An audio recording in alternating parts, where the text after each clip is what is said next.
Hello， 大家好啊！我係多元化黃師傅啊。咁今集咧帶大家嚟呢個葵涌嘅麗欣苑啦。咁呢個單位咧大概2房單位嚟嘅，咁啊實用面積就420尺左右。咁呢個單位咧就以奶茶式啊同埋少量嘅深綠色為設計咁樣嘅。好，咁我哋入嚟講翻呢個門口位置啦。咁呢個大門咧，我哋都做翻我哋以往嘅設計啦。咁啊延伸翻上去嗰個頂部啦，咁啊做翻一個一體性嘅大門嘅。咁呢個位置啦，咁呢個位咧就做一咗入門嘅獅字櫃啦，咁樣嘅。咁呢個位咧就做翻啲圓形嘅設計啦，弧位嘅設計啦，係啦。咁我哋獅字櫃嘅中空位置咧都會採用翻啲特色嘅生態板啦，係啦。咁啊突出佢個設計咁樣嘅。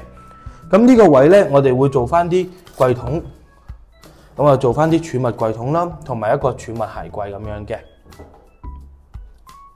同埋上方啦，因為佢係一個全高嘅全高嘅儲物櫃啦，咁啊上方嘅儲物量咧都非常之大嘅，咁啊會採用翻啲儲物嘅層板啊，可以上下調校咁樣嘅。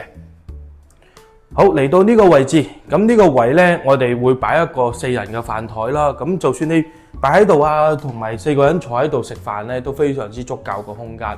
好，咁我哋入到嚟大門另外一邊啦。咁其實你就咁睇翻呢個位置啦，咁成個空間設計咧都以奶茶式啊嘅設計嘅。咁我哋呢個天花上面啦，咁我哋延伸去廚房呢個位咧，其實我哋做咗個假天花，咁上邊咧都做到啲 LED 嘅滲光啦，係啦。咁我哋入到嚟呢個廚房範圍先，咁啊入到嚟呢個位啦，咁呢個位我哋會做咗個弧形嘅設計啦，係啦。咁呢個位咧都會做咗個儲物大嘅儲物櫃啦。咁因為我哋想喺個設計上都唔好咁單調啦，所以我哋會做翻啲條子啊、攞坑嘅設計咁樣嘅。咁啊上方咧就會有個儲物櫃啦，咁啊全高嘅。咁我哋會擺翻個MCB 個位置啦，就會擺翻喺上邊啦，咁樣。好，咁嚟到呢個位啦，咁呢個位其實都係一個儲物櫃嚟嘅，雪櫃上面都係儲物櫃啦。咁啊呢個位置將來會擺一個雪櫃位置嘅。好，咁我哋繼續落入嚟講先。咁呢個位置咧，我哋會採用翻一個玻璃門嘅設計啦。咁今次咧就唔係用咗一個清玻璃嚟嘅，咁啊水紋玻璃啦。咁呢個位咧，咁到時可以擺啲調味料啊咁樣嘅。好，入到嚟廚房範圍先。廚房範圍咧，其實你睇落去嘅設計咧，都係偏奶茶風格啦。咁啊做咗啲木色啊、白色啊，同埋做啲滲光效果咁樣嘅。咁包括個吊櫃，我哋偏向都會做啲 LED 滲光咁樣咯。好，咁我哋講翻下邊先啦。咁呢個洗衣機位置咧，我哋做咗個趟門嘅設計嘅。因為如果你話普通掩門嚟講咧，可能會壓咗個位置啦，咁令到呢個空間好細嘅。所以呢個位置我哋做咗趟門啦，咁啊使用方便咧就會舒服啲，咁啊可以擺多啲嘢啦咁樣咯。好，咁啊講翻呢個位置先。咁呢個位置咧係一個焗爐位置嚟啦。咁上邊咧我哋都會做翻啲櫃桶嘅儲物櫃桶。好，咁啊轉翻過嚟啦呢個位。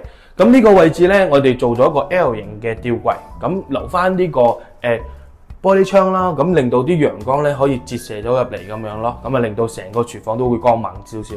咁嚟到呢個位啦，呢個位置咧我哋做咗一個調味架。咁啊運用翻啲空間做咗個調味架啦。咁呢個位咧其實都係一個好大嘅儲物空間嘅，相當大嘅儲物空間。係啦，咁啊就算呢個位置咧都會擺咗一個大概55cm 嘅星盤啦。咁啊用起上嚟咧都會好舒適。咁啊成個廚房嗰個設計咧都光猛啊，同埋舒服嘅。好，咁我哋繼續向後行啦。咁呢個位置啦。咁我哋講翻個入門口嘅位置先。咁呢個位置咧，我哋做咗一個電視牆啦。咁我哋想做一個一體性嘅，所以呢個位咧，我哋都包咗飾面板，係啦。咁啊門板嗰方面咧，我哋都做翻少少弧形嘅設計啦。咁啊攞坑設計啦，咁樣嘅。好，咁我哋入到嚟廁所個範圍先。咁入到嚟廁所範圍咧，其實你成個出入空間咧都非常之足夠㗎。好。咁我哋講翻呢個坐廁先啦，咁啊坐廁啦，咁啊就呢個位啦，咁啊使用上都 OK 嘅。咁啊呢個做咗一個 LED 燈啦，同埋一個鏡櫃啦。咁呢個位咧，我哋都會採用翻一個中空位置，咁啊方便業主可以擺到啲日常用品，咁啊方便攞啦。咁呢個係一個鏡櫃，咁啊做咗啲玻璃嘅層板，係啦。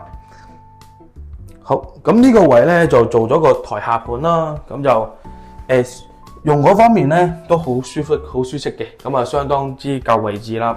好，咁我哋入到嚟呢個位先，咁呢個浴屏咧個使用方式咧就係一個趟接式嘅浴屏嚟嘅，係啦。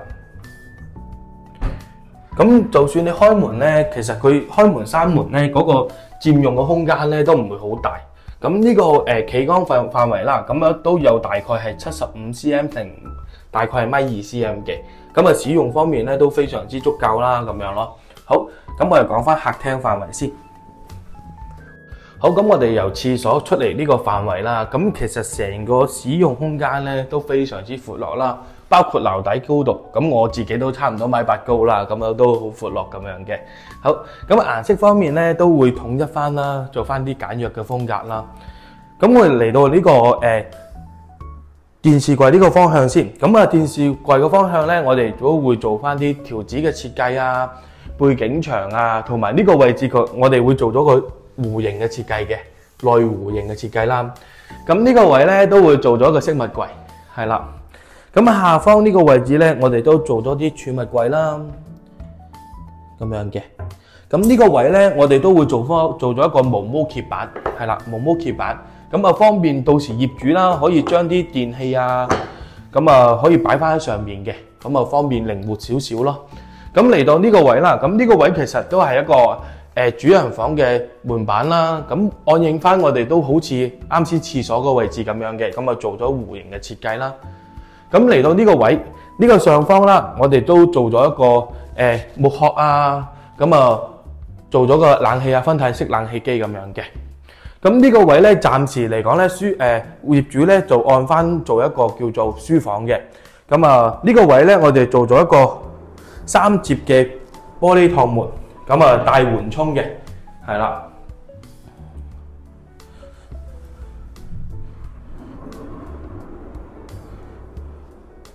咁呢個活動趟門咧有咩好處咧？咁就係咧，將來如果你話有需要想做一間房嘅，咁都可以做咗一間房啦。咁如果你話暫時嚟講我想做一間書房嘅，咁就可以將個空間就擴大好多咯。咁啊，成個空間都好長嘅，係啦。好，咁我哋嚟講翻主人房嘅範圍先啦。好，咁我哋嚟講到主人房呢個位置啦。咁呢個主人房位置啦，咁呢個位咧，我哋做咗一個紗磚牆啦。咁啊，紗磚牆咧，我哋做咗個刨圓嘅設計咁樣嘅。咁啊，使用上咧就唔會話因為呢個位置會撞到咯。如果做明確就比較容易撞到少少。咁你入到嚟呢個主人房啦，主人房呢個位咧，我哋做咗一張5尺嘅油壓床嚟嘅。咁啊，包括啦，我哋會做翻啲滲光嘅效果啦，同埋布板嘅設計嘅。咁今次咧，你會見到啦，其實呢個床背嘅上方啦，咁個顏色啦，個牆身顏色咧有少少唔同嘅，同普通嘅牆身有少少唔同啦，做翻少少特別嘅明顯啦。好，咁我哋嚟講翻呢個床頭櫃先。咁啊，床頭櫃方面咧，我哋呢個位咧做咗2個櫃桶，係啦，做咗2個大櫃桶。跟住做咗個中空位置啦，可以將來擺下手機啊咁樣嘅。咁呢個位置咧，咁呢個中空位置咧，我哋今次嘅設計上咧，係啦，做咗一個一體式嘅，咁啊可以打通嘅，打通翻啦，咁樣咯。咁有啲戶主咧都會用翻啲防潮管嘅，係啦，咁我哋都會加翻啲防潮管俾客人啦。咁嚟到床邊另外一邊啦，咁其實呢個位咧做咗一個 L 型嘅儲物衣櫃啦，咁啊相當之大嘅，儲物量都非常之足夠啦。咁呢啲位置咧，我哋都做咗啲條紙嘅設計啦。咁啊，全個下方都會做翻啲條紙嘅設計嘅。咁啊，追翻呢個位置啦，做翻啲設計嘅效果咁樣咯。咁呢個位咧，我哋做咗個打橫嘅抽手啦，咁樣咯。咁其實你可以打開啦。咁啊，打開之後咧，其實嗰個使用空間咧都非常之足夠啦。咁啊，相當可以擺啲掛衣啊，咁啊棉被啊嗰啲都可以擺喺上邊咁樣嘅。咁你可以睇翻呢個櫃桶啦。咁其實呢個櫃桶咧，咁啊比較大啦，可以擺翻啲私人物品咁樣嘅。咁我哋全部櫃門啊，同埋呢個櫃桶啊，全部都採用翻啲緩衝嘅設計嘅。咁今集咧呢個葵涌嘅啟欣苑咧就講到呢度啦。咁嚟緊準備裝修嘅你咧，記得查詢我哋多元化黃師傅啊！